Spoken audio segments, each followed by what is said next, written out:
Welcome back to the channel, lads and ladies, and welcome to a couple of good matches. You're gonna hear Spitfire and the Scottish Koala in the background because I was listening to some YouTube videos, as I commonly do, so apologies for that. You're also gonna hear Brooklyn in the background, and I make no apologies for that. You ought to know better by now. You want a hot milk baba, baby? And Lammy. Okay, just a minute. It sounds like I got a job to do. I gotta make the special bottle for my baby. I'll be back in a minute. Okay, I'm gonna be honest with you. This video is about how I got the kill streak. Guppy, you can pick it up. You're okay. This video is gonna be about how I got the kill streak for today's event in the KV-1E. And how I ended up getting the kill streak for today's event for the aircraft portion in Tank Realistic Battles. So enjoy that. It's going to be really dirty here. Watch this KV-1E gameplay. It's so fun. You can actually angle your armor and bounce shots, and I bounced shots for days in this thing. It's one of the few tanks in the game that really feels like I think a tank should feel. Powerful, aggressive, a serious obstacle to the enemy. But I want to tell you something about what Brooklyn just did while I was making a snack for her. So I'm working on a snack. It's called a hot milk baba. It's 8 ounces of milk heated up in a bottle in the microwave. And while I'm heating up the milk, I get some peanut butter and some honey, and I put those in a little dish. Then I heat up the peanut butter and the honey, mix those together thoroughly, and it makes me able to plop that mixture into the hot milk and shake that up for what is basically a very healthy, for a toddler, and delicious peanut butter milkshake. Anyway, I know, are you hungry? Do you wish I was your dad? You're not kidding.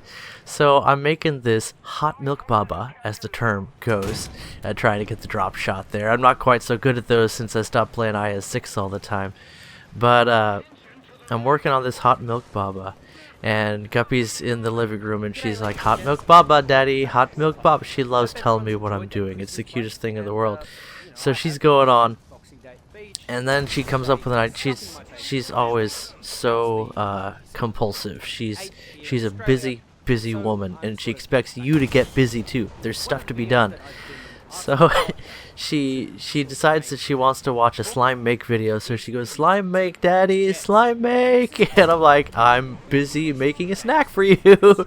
So I explained to her about how she already told me that I'm going to make a snack for her, and she goes, "Okay, daddy, yeah, make hot milk baba." And then she just starts talking to me the whole time. Just telling me what's going on.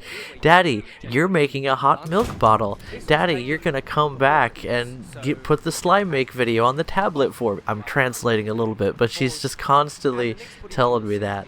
And what a cute kid. You know what? She's got the narrator's blood in her genes, am I right?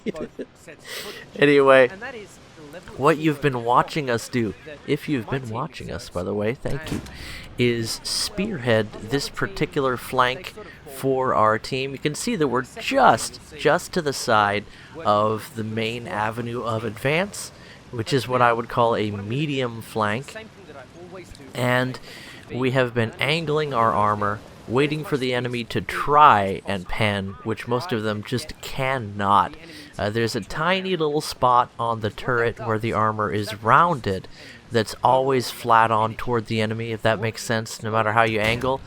And other than that, it's around 130 millimeters of pen that you need to punch through a properly angled KV. And what that ends up meaning is you don't punch through.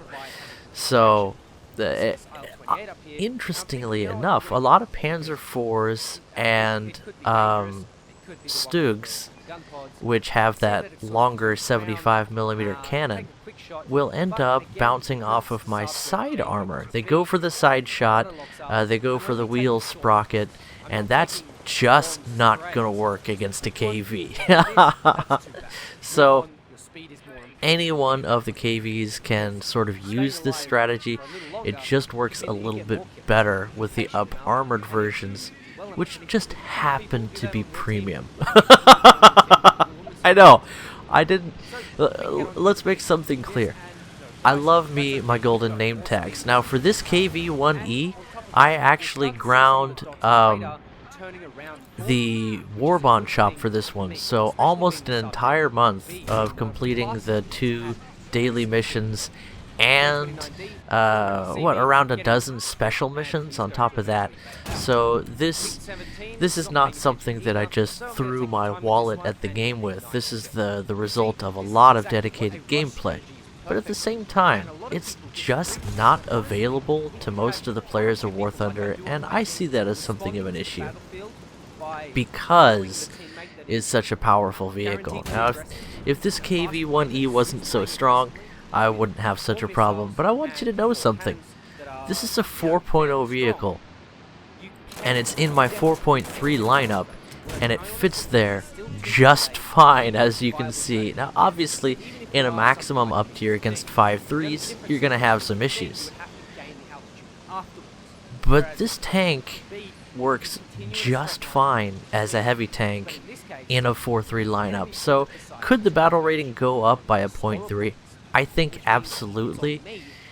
You do have to play this as an experienced player.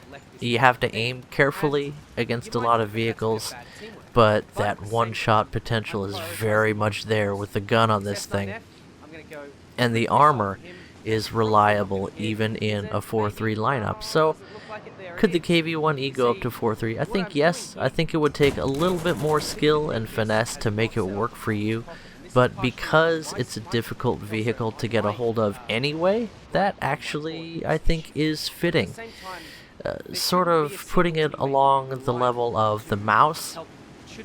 This is basically a low-tier mouse that's much more underrated in terms of battle rating than the mouse. What do I mean by that? I think the mouse could work at 7.3. The mouse at 7.3 is like this thing at 4.0. If you put this tank up to 4.3, I think it would be fairly well balanced. I think it would be okay.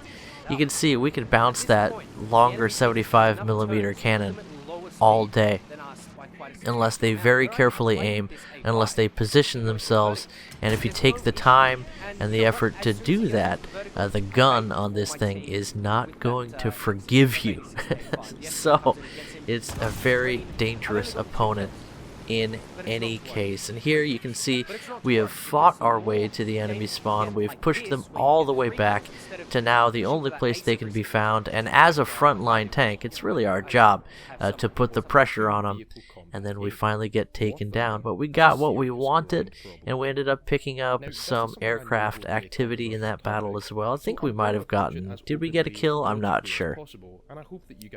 But this is going to be the one where we get our aircraft kill streak in the same lineup. You can see this is a try-hard of try-hard lineup. Some of these premium vehicles, you can see it's an entirely golden tree. Some of these premiums I purchased for money while they were on sale for like, I don't know, like $6 or something crazy like that for this T-34-57. A good deal. Very much a good deal.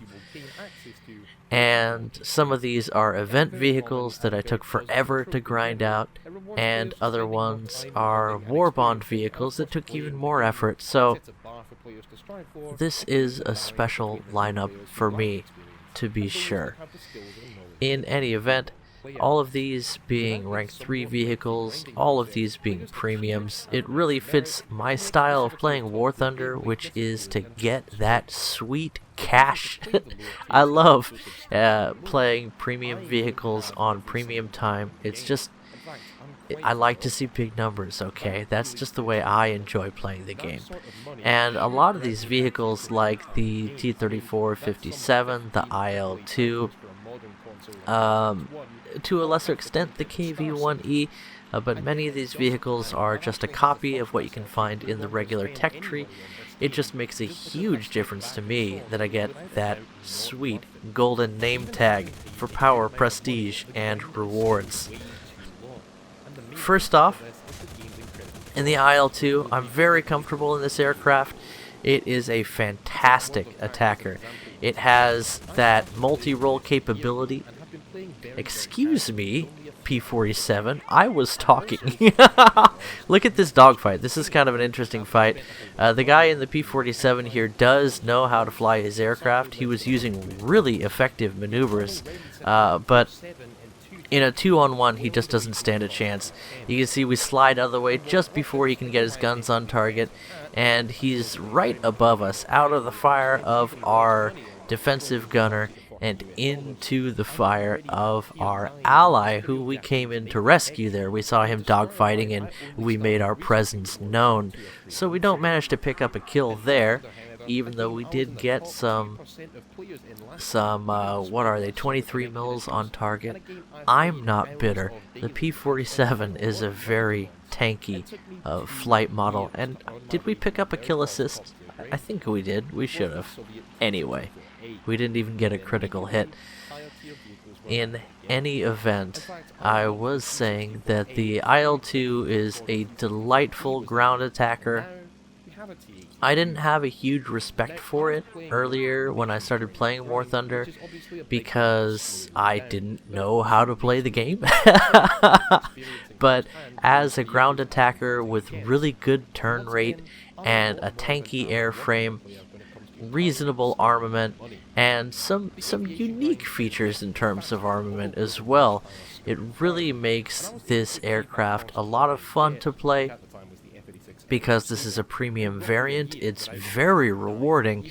Even the regular tech tree variant can produce a good amount of income for a free 2-player, but with premium account and a premium vehicle, things are looking pretty sweet. What doesn't look so good is the convergence setting I have for my guns. I was playing the P-47 earlier, so I set my convergence to no for the memes. I really love using no convergence on the P-47 and just filling the sky with 50 cals even at long range.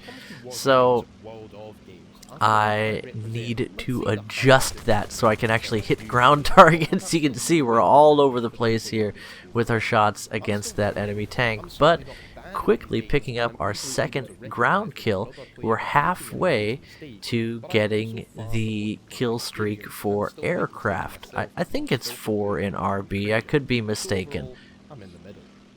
Anyway, we're doing okay. And again, apologies for the YouTube videos in the background, but welcome to my world. I like to listen.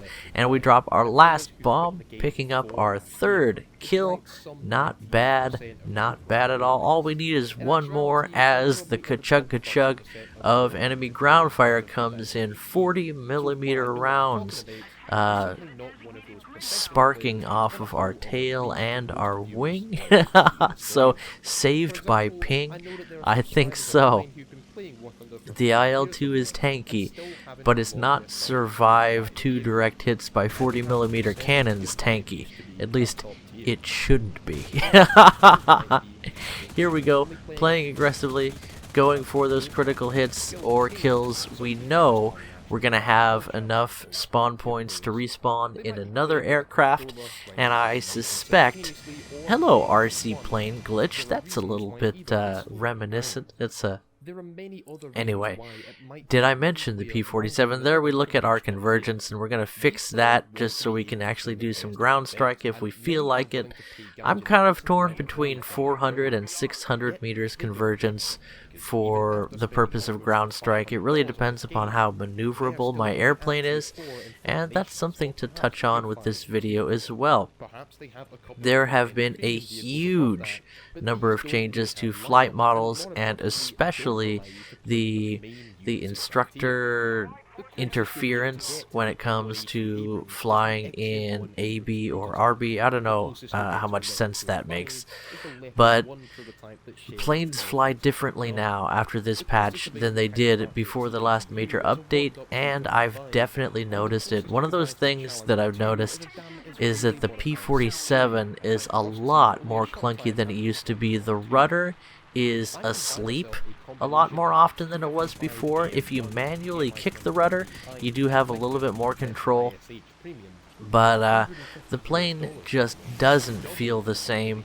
And my initial impression as we get the bomb kill on that was that M47, whatever that is, the 40mm Bofors having boy built on the Chaffee chassis. But I don't like how the P-47 feels. I just started to get a good feel for the aircraft, and it is a fantastic plane, as you saw the enemy demonstrating. And when I focus more on manual keyboard inputs for my flight, it does feel a little bit better, and I'm starting to get a feel for it. And maybe I just don't like change. But what doesn't change is that this lineup has come through for me once again, pulling off the most difficult part of both the ground and the air event. And now I guess it's time for me to pull away and wrap up the video. So thanks for watching, you all. Feel free to join the Discord link in the description below and send me your own War Thunder replays. I'm happy to feature those on my channel. Catch you guys in the next video. Bye bye.